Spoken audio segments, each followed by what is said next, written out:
Abdul-Jabbar drives, good! No pro basketball player in history has given a scoreboard as much to do as Kareem Abdul-Jabbar. Lob under to Kareem, slam. With his trademark skyhook, a rainbow that rarely missed. Kareem with a big pressure shot. The one-time Milwaukee Buck You are watching what greatness is all about. turned LA Laker legend, racked up an astounding 38,387 points during his 20-year career. Add to that his 6 MVPs and 6 NBA championships, and you've got one of the greatest centers to ever play the game. It's all etched beneath his new statue, towering outside the Staples Center in downtown Los Angeles.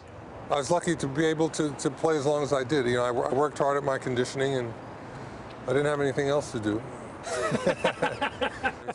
And yet, he says, all those stats aren't the only measure of his life.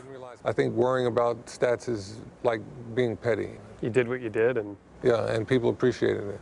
So you can't do better than that. You know. If he seems a bit understated, well, that's as much a part of Kareem Abdul-Jabbar's persona as his 7-foot 2-inch frame. There was always a mystique about him, not just because he was a Catholic turned Muslim, not because he hailed Malcolm X or boycotted the 1968 Olympics. It was because as a player, he was almost unmatched, but as a personality, he seemed just out of reach. you had the reputation of being aloof and kind of a loner. That's how it ended up, because I was so on guard about giving away anything that would be embarrassing. What delayed at least 2 press conferences you had set? Well, I was trying to find out exactly what I was going to do.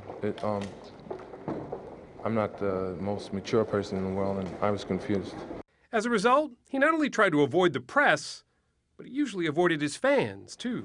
The spotlight is tough, you know, and it caused some burnout. I didn't handle it in the best way. Do you think you were just overwhelmed by the celebrity of it all? Of course I was overwhelmed by it.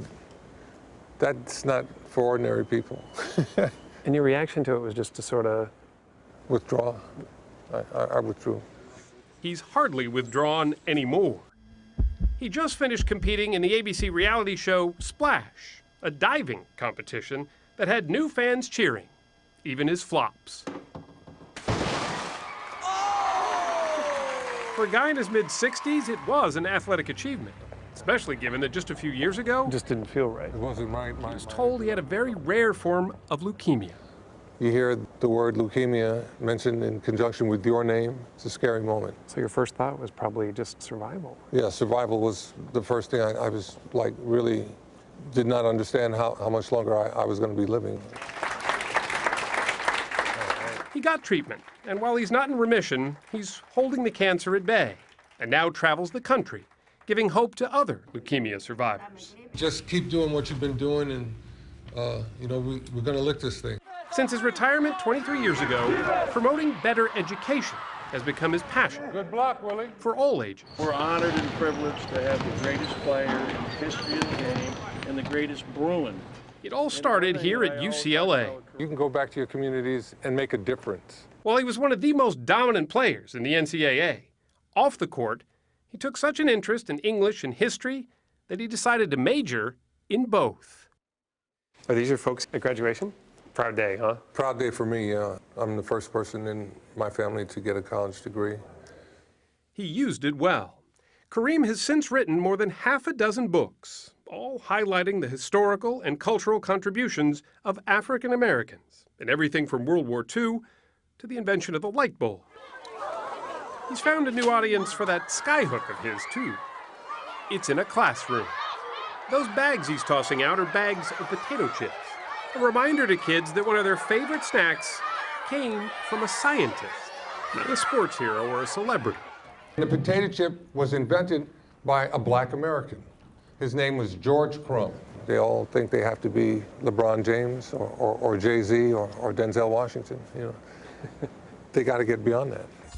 On the shoulders of giants. He even produced this highly acclaimed 2011 documentary.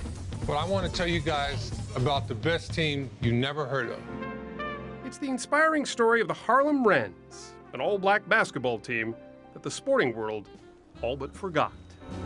The Rennie was already known for great bands and great dancing. Now they place baskets at either end.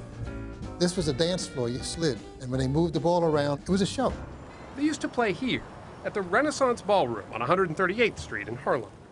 Much to Kareem's disappointment, it's long since been boarded up. They were the pride of Harlem in that they kind of got to the point where they were the best basketball team in the country, but they couldn't get recognized because they weren't white. His frustration with the lack of recognition of so many African Americans began early. Before changing his name to Kareem Abdul-Jabbar, which incidentally means noble, powerful servant, he was known as Lou Alcindor, born in New York just 2 years after the end of World War II. He never lived in Harlem, but its rich culture, its jazz and art, stuck with him, as did what happened on its basketball courts. This is like our, home court? These were known as the battlegrounds. Guys were very aggressive, you know. It was, people played, it was like a blood game, you know. It wasn't...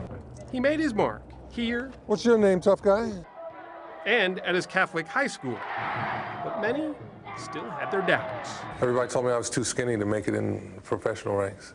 Did they really? Oh, yeah. But there's more than one way to skin a cat, and there's a lot of different ways to play the game. He found his way to play the game. And he found his spot in Hollywood. Listen, kid, I've been hearing that crap ever since I was at UCLA. I'm out there busting my buns every night. Who could forget Kareem playing co-pilot Roger Murdoch in Airplane? It's so famous that on a recent flight overseas, Kareem had to relive it. He invited you into the cockpit? The pilots, they took me into the cockpit, strapped me in. I took off in the cockpit with them. They said, we wanted to tell everybody that we flew with Murdoch. We have clearance, Clarence. Roger, Roger. What's our vector, Victor? But out of all his accolades, the trophy he was most excited to show us was this one. But this is the very first trophy that I got for playing Little League. And, baseball. Baseball, yeah. You heard right. Baseball is his first love, not basketball. In the 8th grade, I threw the ball 95 miles an hour. In the 8th grade? But, you know, it might go anywhere. You know? So, it's a problem. His fans are all a little richer that a growth spurt took him to the basketball court instead. Kareem Abdul-Jabbar has stood the test of time. Who's number one here? Not just as a player, but as a person. It doesn't bother me that people remember me only as an athlete. I've been more than that. I think my life has proven that. So just the fact that people might think about remembering me is enough for me. You know? I'll take that.